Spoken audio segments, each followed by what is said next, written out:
what played out in South Africa is, let me call it spade by spade. Normally I'm diplomatic in my language.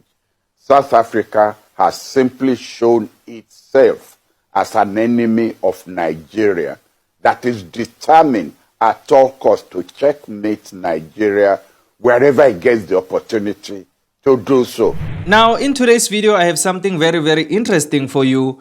Now, I have a clip for you here of a former minister there by Nigeria who's on the news, on the mainstream media, busy trying to paint South Africa negatively. I want you to listen to everything that this man has to say. But before I stitch that video for you, I just want to give my 2 cents on what he said, and also to give you a little bit of context so that when you listen to him and when you watch the clip, at least you have a broader context. So, you know, if there's one thing about Nigerians when it comes to South Africa, is that they always show us that they are jealous.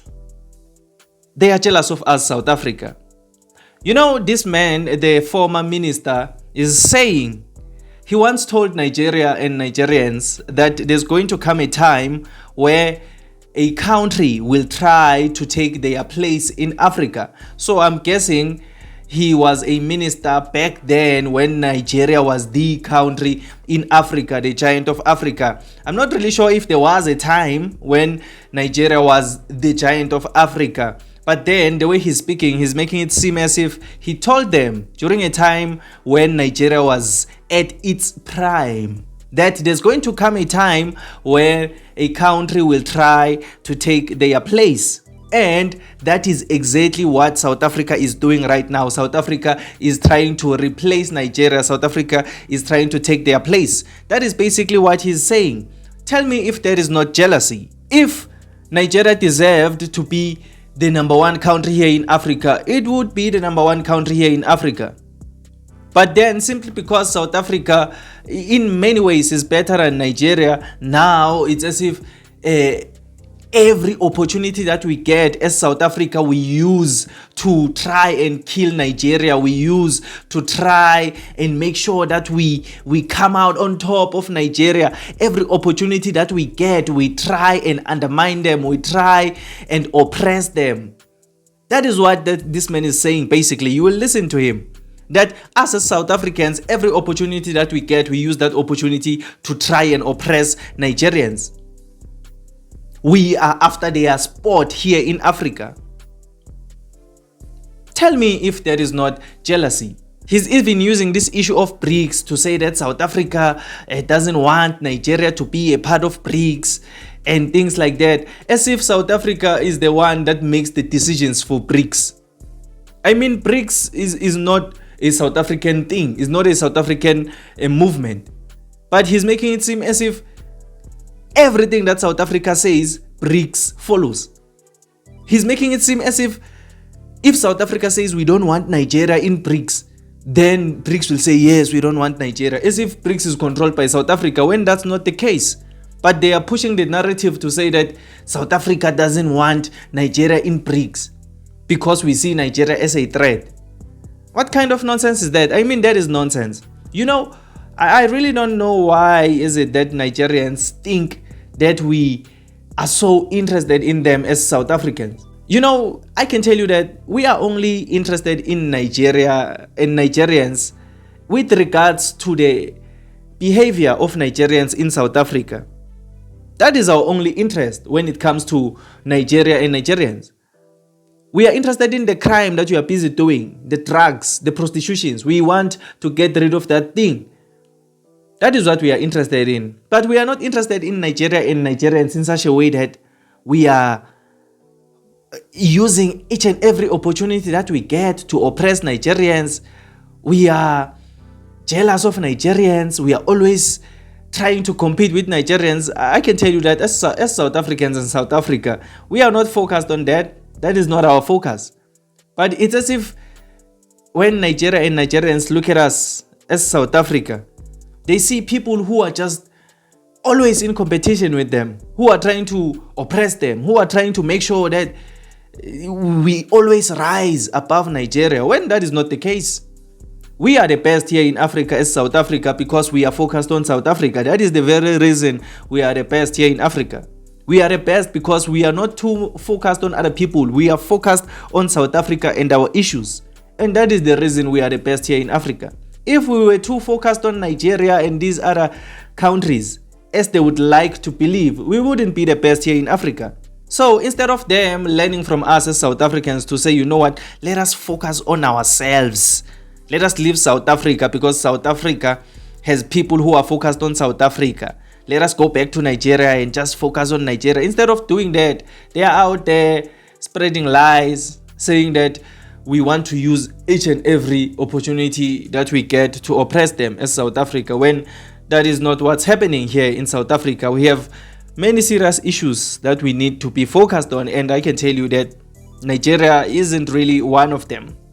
It's one of them when it comes to drugs and crime here in this country. But when it comes to your position in Africa, we want to take your spot, we are against you. That is not what's happening here in South Africa. So let me stitch this man who says he's the former minister there by Nigeria.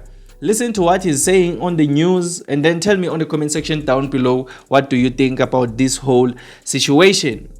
But if you just enjoyed this video or you learned something new, please leave a like and subscribe to this channel. I would really appreciate it. My name is Emmanuel and this is Mzansi Versity, the place where we transform lives through knowledge and information. Let's meet again on another video. South Africa is what some of us had anticipated as far back as 1987.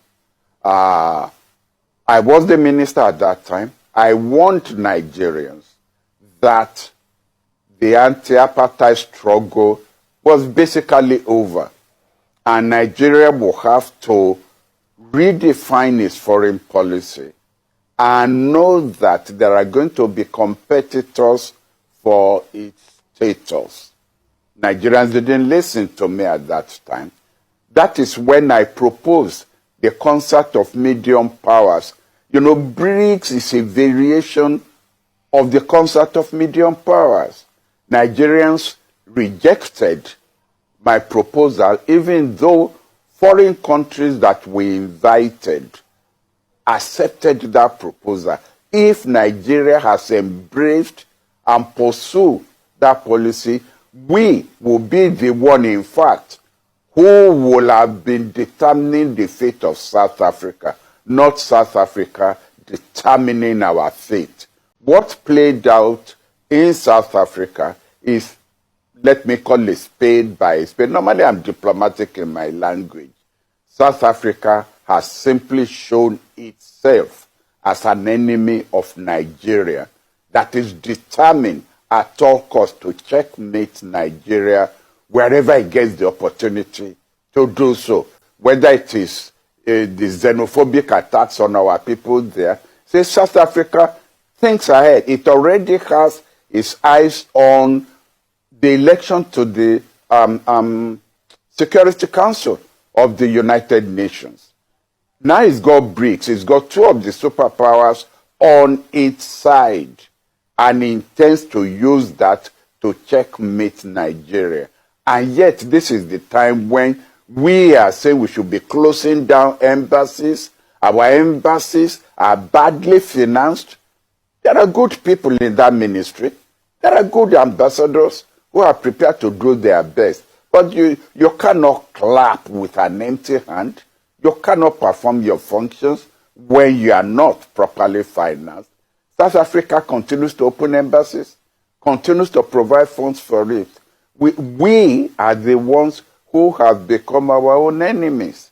And what has played out in the BRICS invitation, even though it's a setback for us, it provides us with an opportunity if we are going to grab that opportunity. And what is that opportunity? There are more states outside BRICS now than there are in BRICS. You've got Chile, you've got Turkey, you've got Indonesia, you've got Pakistan, and so on. These are also countries that are important. These are countries that Nigeria could approach and bring into an organization that is not going to be against the West or against the East.